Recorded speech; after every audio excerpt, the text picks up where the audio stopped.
What's going on, guys? And today we're back with another review, and we're gonna look at the Adidas Kobe 1.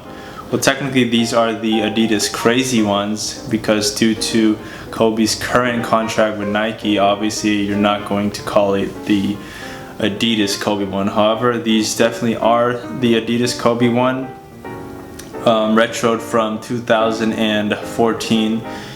And I remember having the original ones back in 2000, back when I was in 4th grade. I had the white colorway, and the main differences that I can point out from what I remember at least is on the shoelace tip they had the metal coverings on these. These don't. These are more like just plastic, which is still fine, but the silver tip obviously gave it that more luxurious look to it.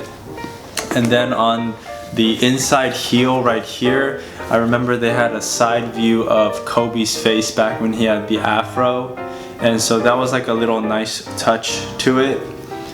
And getting into the design of the shoe, this shoe right here was inspired by the Audi TT.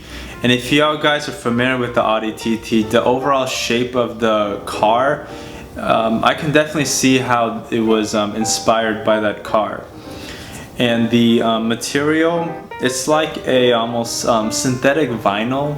If you guys know Nike's Foamposite line, that's almost the best way I can describe the texture of this thing, but probably not as dense. There's kind of some looseness to it, more so than the Foamposites.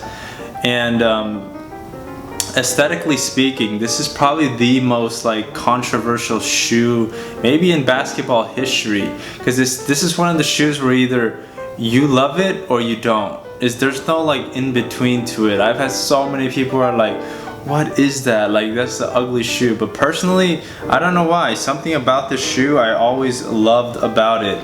And as soon as they retroed in 2014, I just had to grab a pair. As you can see, the tag is still on it. And speaking from a performance basketball shoe, because obviously these are basketball shoes, the comfort, let's get into comfort first. Comfort wise, it's actually not too bad.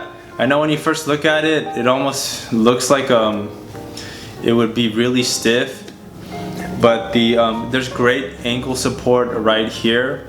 And the cushioning, back then they used the Adidas torsion, so like it's locks in your entire foot for great performance on the court. And on the bottom of the shoe we have the herringbone design. But one complaint about this shoe is because of the material and because of the shape right here, it really leaves creases from what I remember. So in terms of the movement of the toe, of bending your foot, it's not so great at doing that. I haven't hooped in these specific pairs recently, only because I bought it more of so because the nostalgic feeling of it. However, back in the day when I did used to play in the originals, I do remember that the toe box almost bothered my toe area a bit because it didn't bend as easily. So when that part creased, it would hit the top of my foot. But other than that, the cushioning and the comfort and the ankle support, it's a great fit.